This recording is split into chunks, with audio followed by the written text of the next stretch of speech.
I am Manish. I head marketing for Quess Corp. I'm a group marketing head. In fact, most organization marketing heads start their journey through sales. Yeah. Because they understand the consumer best. Probably evaluated multiple celebrities as the face of the brand. Why did you end up choosing Mumra in the end? We said we need something dependable, obviously, because Quest is all about winning together. So when we looked at Bumrah, we said he's dependable. He's the go-to person for anything. So how excited are you about AI entering the staffing world? It's inevitable for anybody to, say, I will not use AI in my organization. Now the question is, how much more can I use it?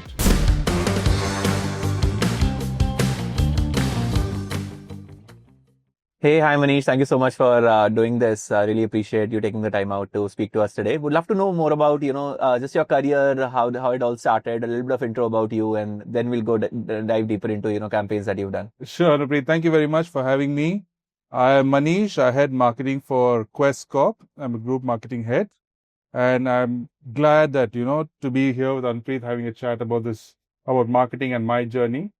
Yeah, Anpreet, so Thank you. Thank you so much. I think I want to start with your career. I saw some interesting career choices that you made along the way. You've shifted industries quite a bit, and especially with marketing, right? With every industry comes a different challenge. So just walk us through your career span and what made those what made you drive those decisions around your career movements. So Anpreet, my decisions have always been functional of what I'm passionate about.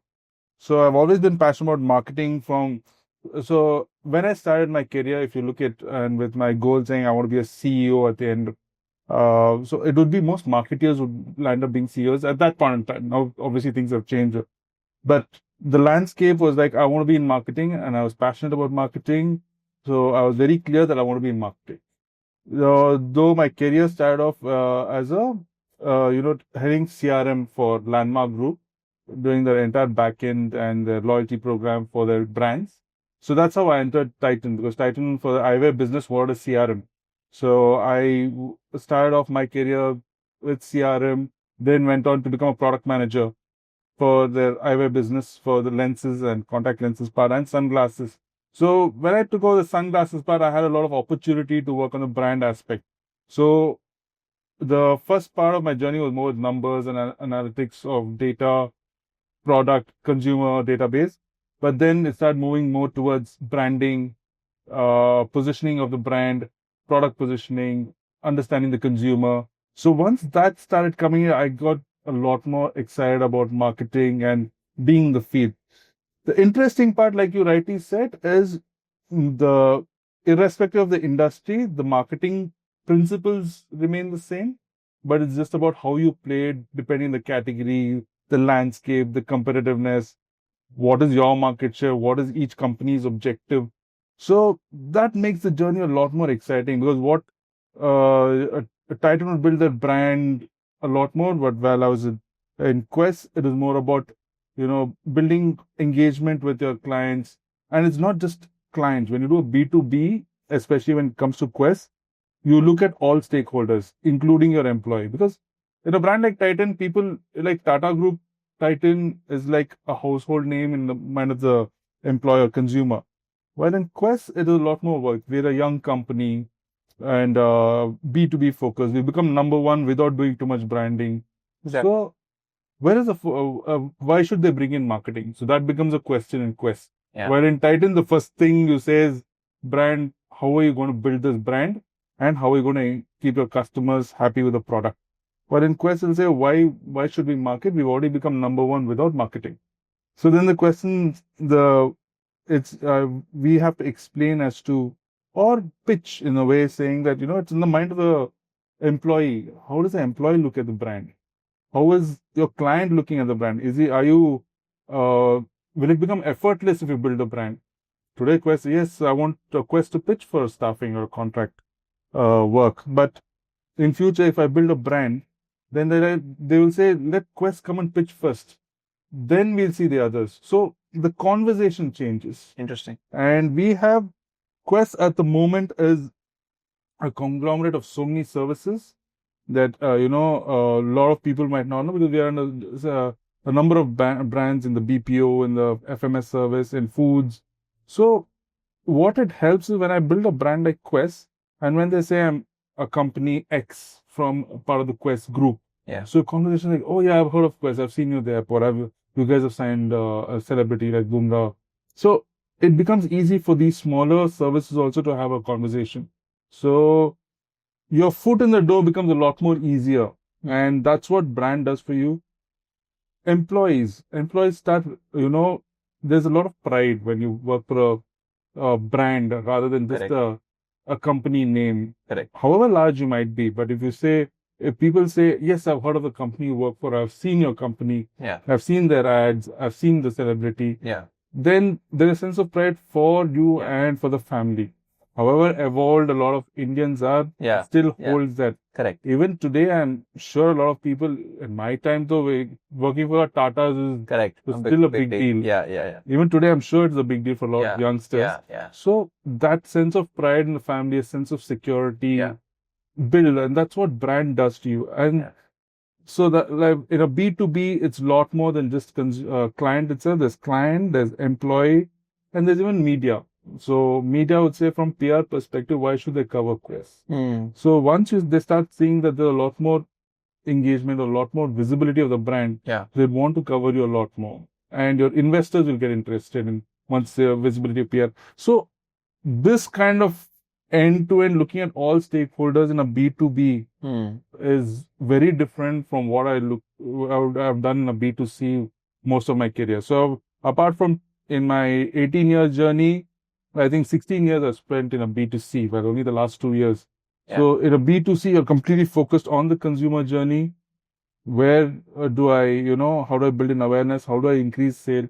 So every marketing intervention or brand building our metrics are very different. Like within 2-3 days, do I see increase in walk-ins? Do I see increase in sale? Do I see increase in ticket size? Yeah. So while in a B2B, the conversation is very different. So that's the exciting part and the difference between my life in a B2C versus a B2B. And that's how it's been. So interestingly, like most B2B companies do not invest in their brand building, not until let's say they become a unicorn or even beyond that, right? Do you think that's a good design choice? Do you think B2B companies should start focusing on their brand building much earlier? And Quess also, for that matter, started brand building a little later in their journey. Like, do you think if you go back in hindsight, would you actually start onboarding a brand ambassador much sooner? Did it work out to the extent that, hey, you had these internal discussions that, hey, we should have done it 5 years back. This is working out so well. Or do you think like B2B companies need to, go through a maturity cycle and then they need to bring in the brand aspect of their business to life? My answer would be, it depends on what hat you're wearing. If you ask a marketer, he always wants a brand ambassador on day one. But if you look at it from a founder or a chairman or any startup, what is your objective? Is your objective trying to establish your product or your service in the market?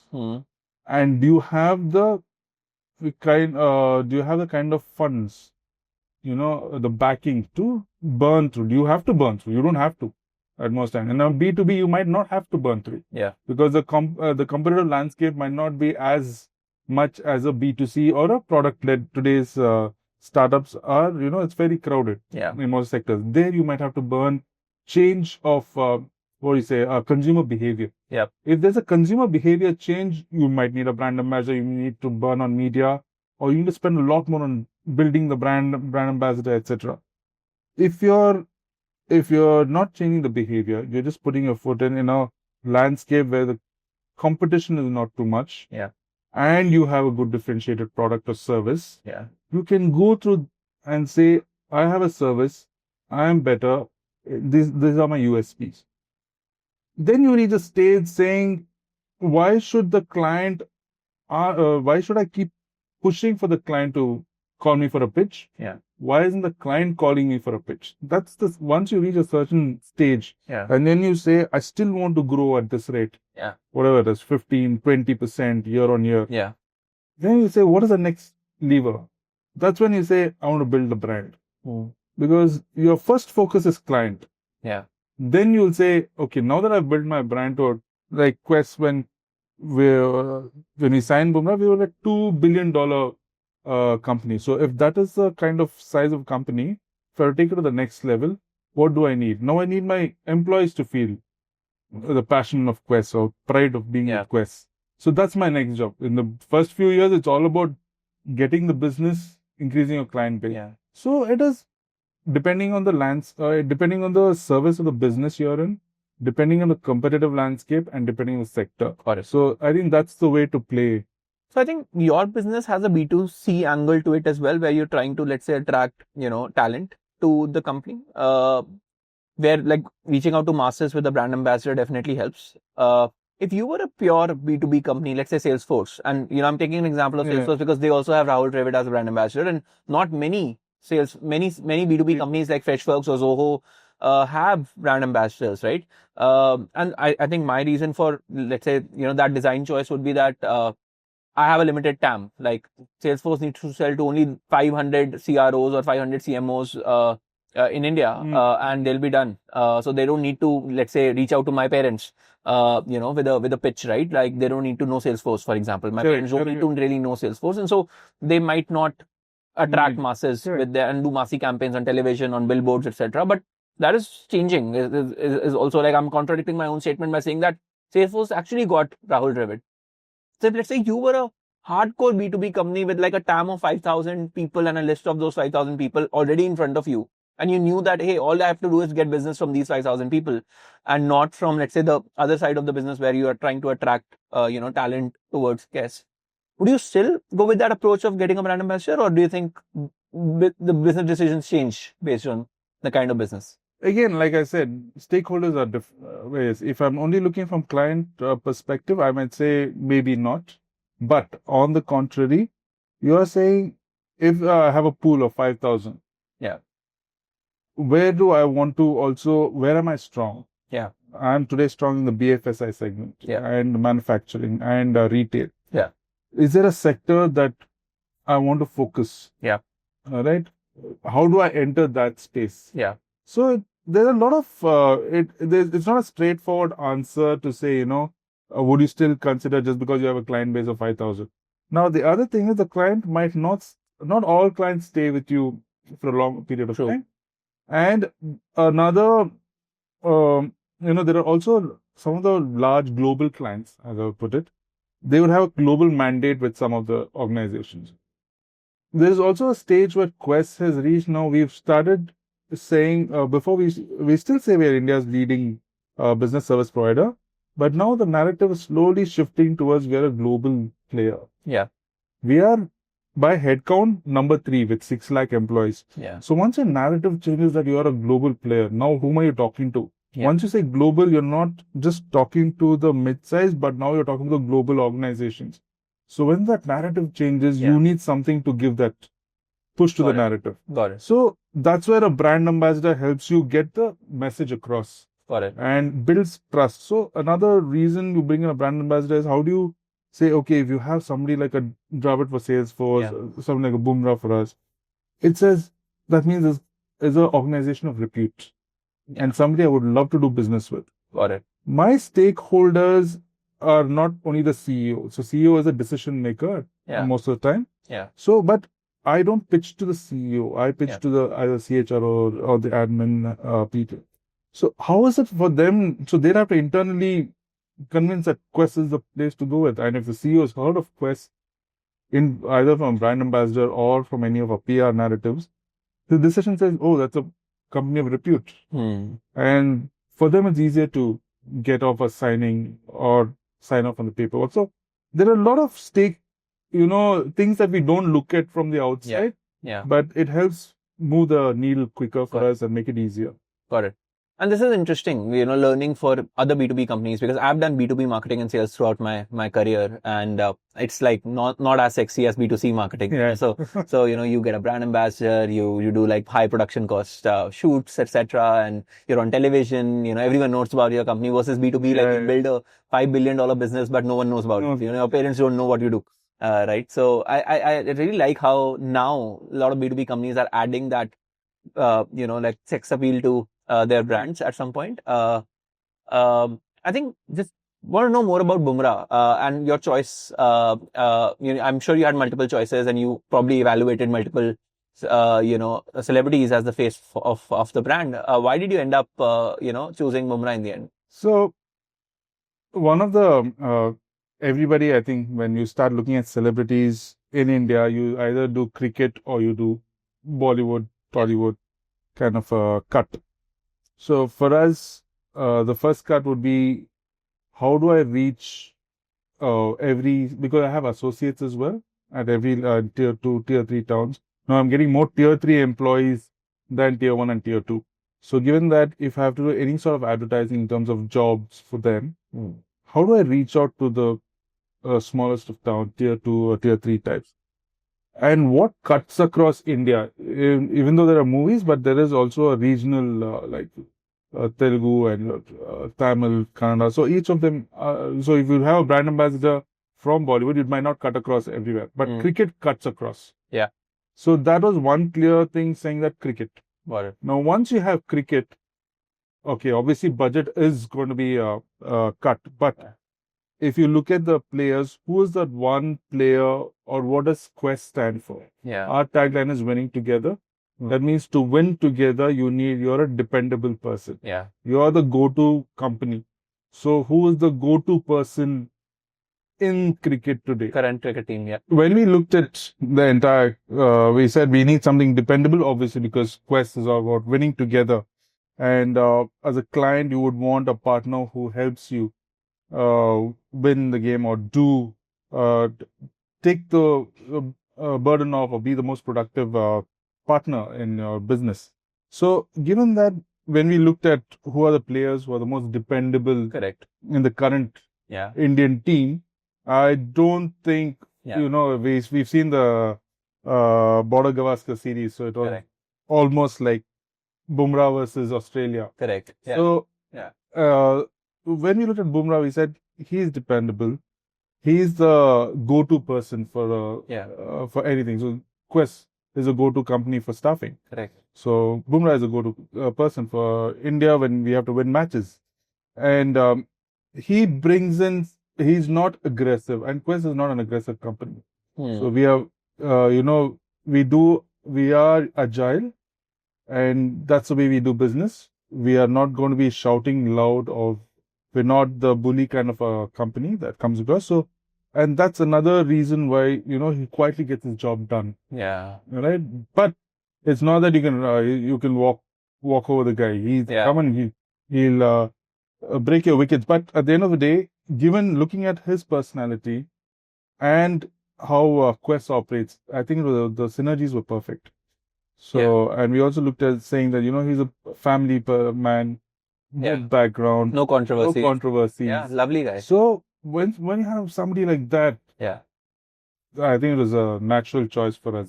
No, and I love that choice, actually. I'm surprised that not many have actually noticed him to that extent. And he is a great find, I think. Like very few cricketers actually in our country are, like performing consistently, first of all, at this day and age. And on top of that, like, being free of any controversies and,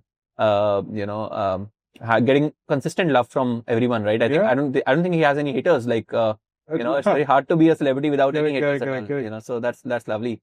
I think I just want to double down, if I go a few steps back, on going from a CRM marketer to a brand marketer to a head of marketing. If, let's say, someone listening to us is just starting his career in the CRM side of things, and wants to become the head of marketing or CMO in the span that you probably, had, right? Maybe 10 years, 15 years, 20 years from when he's starting. Just tell him the journey and the kind of learnings and things that you did right, things that you did wrong, for that 21-year-old kid who's just starting as a CRM marketer today. So I think it's all about what you want, what is your goal, and what is your purpose, what is your passion. Yeah. If you say, I want to get into brand marketing, or want to be a head of marketing, or I want to be whatever, hardcore business, product head, whatever the goal is, it doesn't matter where you start. What you'll have to show your people is intent. So I want to head marketing at some point, but it didn't matter I started as a CRM person or a sales person. In fact, most organization marketing heads start their journey through sales. Yeah. Because they understand the consumer best. Correct. So it doesn't matter where you start. You have to start showing your leaders as to how agile you are, take on new opportunities. And I think that's what differentiated me or gave me the edge to kind of try different things. So my managers were ready to bet on me to give me projects in terms of even in Titan. I worked on the entire the entire identity for Titan I Plus. Yeah. During my stint, I worked on brand positioning for the Titan sunglass business. So these were opportunities that came in, which I took. It was not part of my regular yearly annual KRA. Got So it. it was like a project. So when you start taking on new projects, that's when they start looking at, okay, this guy, there are certain skills that emerge out of each of the projects or certain learnings. And then you start, they say, okay, if this is there, you can develop him as a business person or as a brand personality. So, and then each project, which is different, as you take on, your skills improve, your communication improves, you speak a lot more to your leadership team. So then you start learning about the business. Yeah. You get a lot more involved in the business. These are very common traits, irrespective of the kind of leader you are or whatever managerial, level you are at.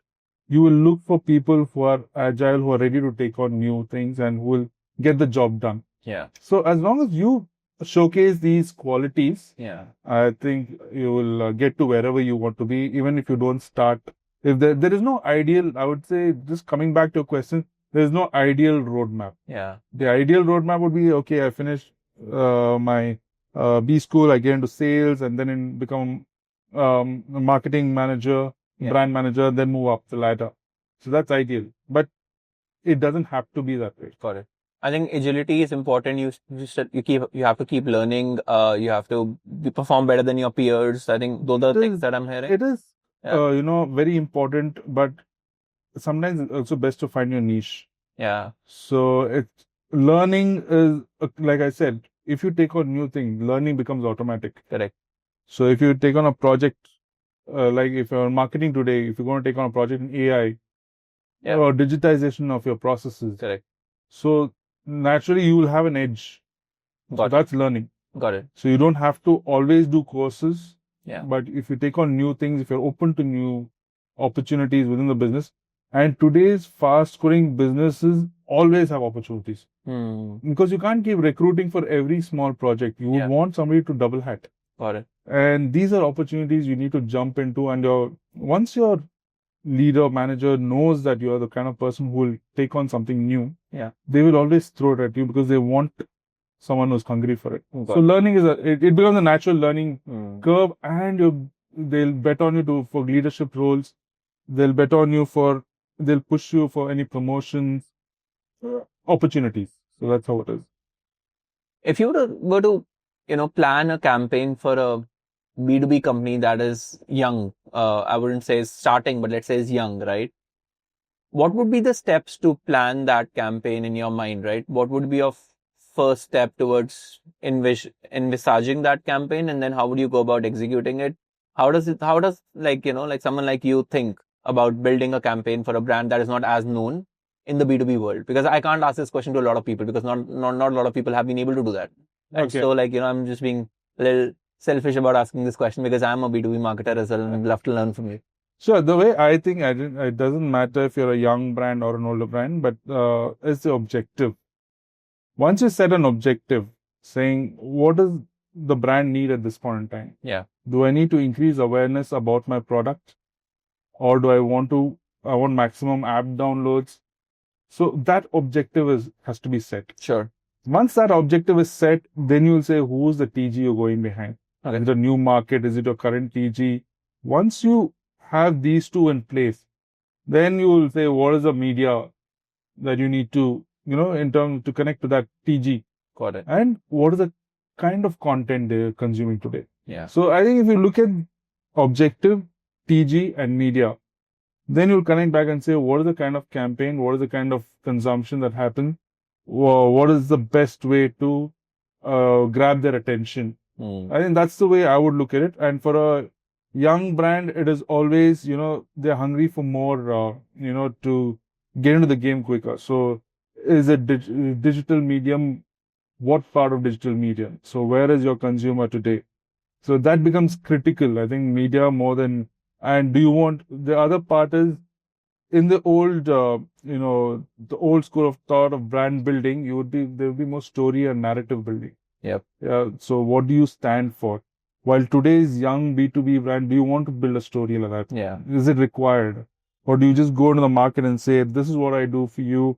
This is how I need to, want to position my product. And if there's a behavioral change, then you need to be a lot more aggressive in your media. Yeah. If you're just one of the products with a differentiated solution, then your media is very straightforward. You just have to kind of build a narrative or a story saying that this is why I'm different. Interesting.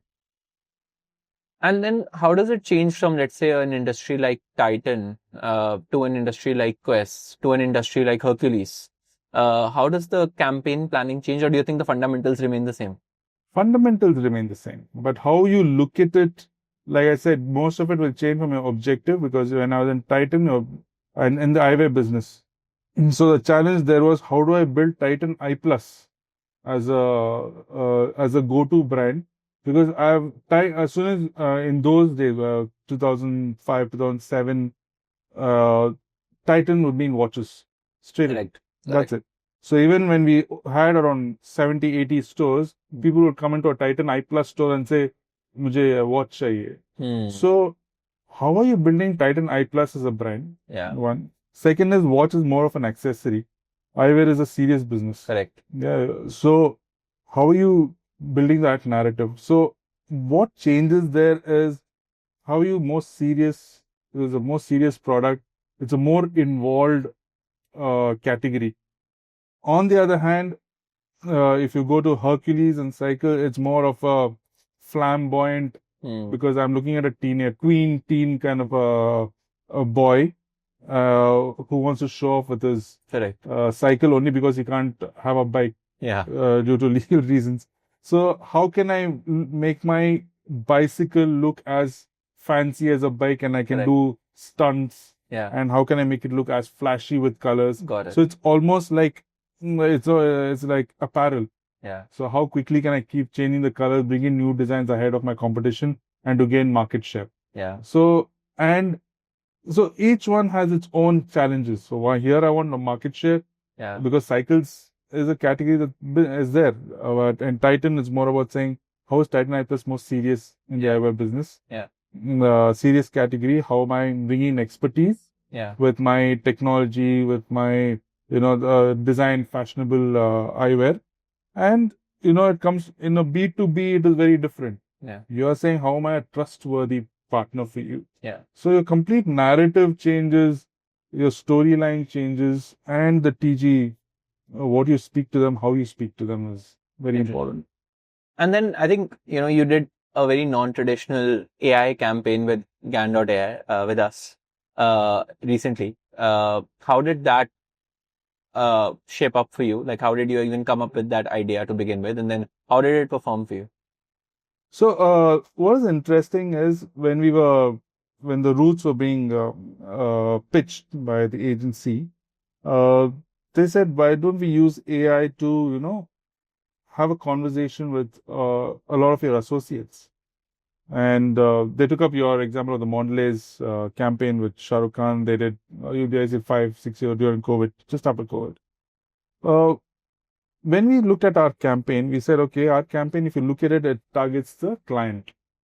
Now, I can't take the same campaign and go to my associates. Correct. Because my other business challenge I have is, every year I employ, at least 2 to 3 lakh people. One is because attrition from my current base and new projects. So if I'm going to get 3 lakh people into the fold, how am I going to tell them that I have a job for them? How am I going to make them feel good? How do I reduce attrition? So we said, we can't keep going and doing a mass media campaign or reach out to all of them. It's an expensive, kind of media. That's when the agency pitched that you can use AI, we said a personalized message to anyone Yeah. is a lot more hard hitting.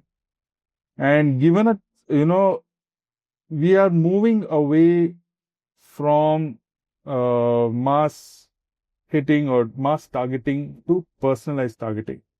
And even though we started with an intention to go to associates with a personalized message saying, Yeah. welcome to Quess. Yeah. Anupreet, you're part of the largest staffing organization. Yeah. If that message is delivered by Bumrah, Beautiful. is more hard hitting Yeah. than you getting an offer letter and saying, itna, Correct. salary, Correct. aapka, your joining date. Yeah. So the emotional feeling itself is very different. Yeah. So when we started off the campaign, we did a test run with internally with our core employees. Yeah. Associate, so we knew it's going to be hard hitting. Yeah. The first time we did was for Diwali, where we sent out to the entire 5,000 base of our core employee base, saying that from Bumrah, dear Manish, happy Diwali, wishing you and your family a great Diwali. So that itself created a lot of excitement. Correct. And core employees means white collar. You are a lot more evolved. You're a tier 1 city. Yeah. So if these guys can get so excited, you can imagine a blue collar getting a message from Bumrah saying, Correct. you're now working for the largest organization. Correct. And if he shares that with his family and friends, Correct. there's so much more pride Correct. in the organization. So we believe that will reduce, or there's more stickiness with the organization that of repute.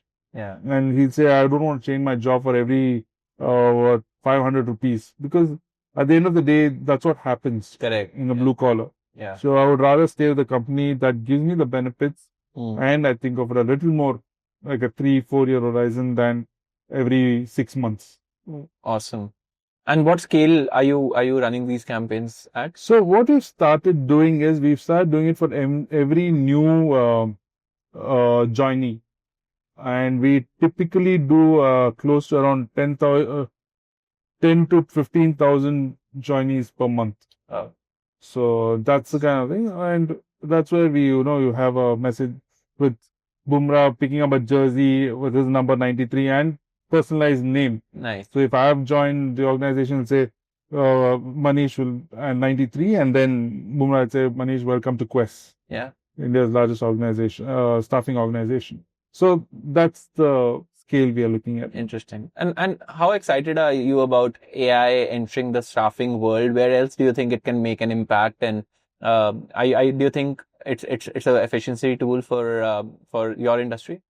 I think it's an efficiency tool for any industry. Now, in fact, the number of conversations I'm having with your team itself is, how do I make my campaigns work harder? Yeah. It's no more about just awareness. How can I make my static creative engaging? Right. Right. How can I have this AI tool from a static image, get it onto an AI tool, get a personalized message to whoever is seeing my brand? Yeah. So AI overall, if you see, one is from the content piece, which you guys are working along with us. AI has also helped us create content. Correct. Not personalized, but even content per se, creatives. Yeah, yeah. My video voiceovers, Yeah. to, changing backgrounds, to everything. Now it's completely AI driven for us. Correct. Internally. And we don't have an agency on board for the creative stuff we do. We do it completely in-house. Yeah. So for a company like us, it becomes a lot more, important for us to embrace AI and, be ahead of the curve, because it brings in efficiency. And in terms of creating content, in terms of creative writing, because we are more into creating brochures, presentations, content for the clients. So it becomes a lot more easier for us. And I think it is here to stay, and it's inevitable for anybody to, say, I will not use AI in an organization. Now the question is, how much more can I use it to kind of be ahead of my competition? Yeah. What all can I do with AI? I think the bigger question is, what all can I do efficiently with AI? Correct. And how can I integrate it with my process? I think that's what the challenge is today. As instead of we are currently using it in bits and pieces. How do I make it an integrated part of my process. Absolutely. No, lovely. I had a lot of fun talking to you, and I think you've summed it up very well. Right from telling us about your career to engaging with us about your campaigns and enlightening us how you go about thinking about your campaigns to like more your thought process with brand ambassadors, and then how are you using brand ambassadors plus AI to make a lot more engaging content for your audience and your employees for that matter. Thank you so much for joining us today, and really looking forward to do a lot more business with you. Thank you, Anupit. Thank you. Thank you for your time. Thank you.